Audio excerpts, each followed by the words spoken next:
And if I told you that the very suffering you are running from could be the source of your greatest blessing?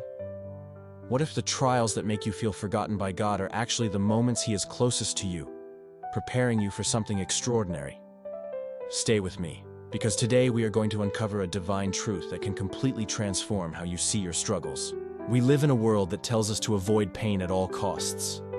We're taught that a happy life is a comfortable life, free from hardship.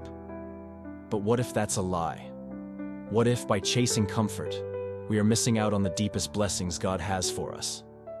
In the next few minutes, you'll discover not just how to endure hardship, but how to find profound joy and purpose within it. By the end of this video, you will understand a secret that has empowered believers for centuries, a truth that can unlock a powerful blessing in your own life.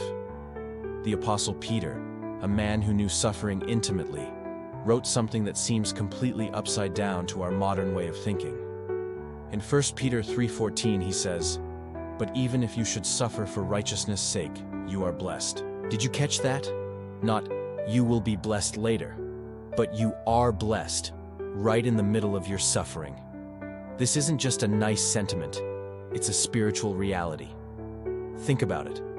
When have you grown the most in your faith? Was it during the easy, comfortable times, or was it when you were on your knees, crying out to God because you had nowhere else to turn? Those moments of desperation are where true spiritual muscle is built. The world sees suffering as a curse, but God uses it as a chisel to shape you into the masterpiece He created you to be. So, how do we access this blessing?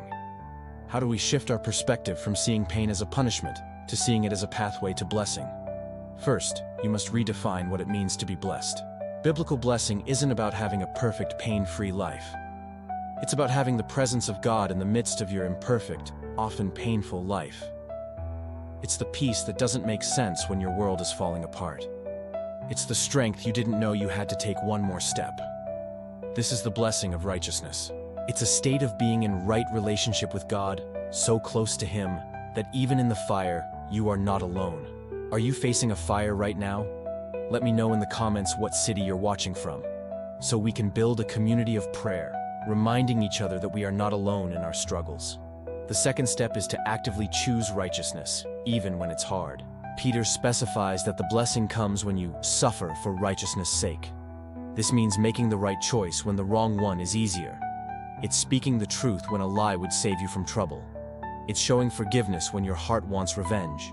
Every time you choose God's way over the world's way, you are aligning yourself with His righteous kingdom, and that is where the blessing flows. It won't always feel good. In fact, it will often lead to opposition from the world.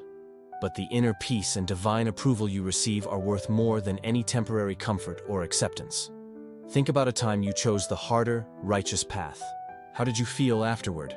That feeling of integrity, that quiet confidence in your spirit, that is a taste of the blessing. Finally, you must stop fearing what man can do to you. The verse continues, "And do not be afraid of their threats, nor be troubled." Fear is the enemy of blessing.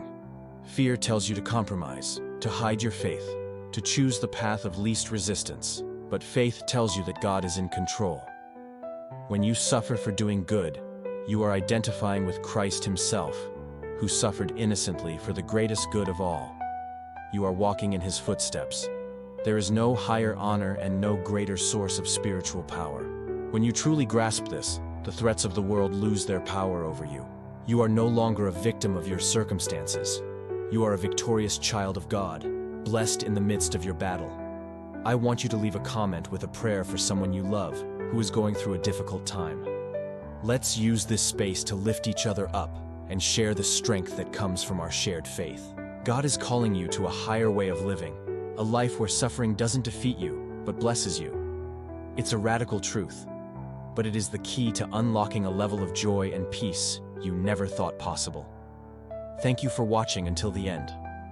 If this message resonated with your spirit, please like this video and subscribe to the channel so you don't miss out on more truths that can set you free.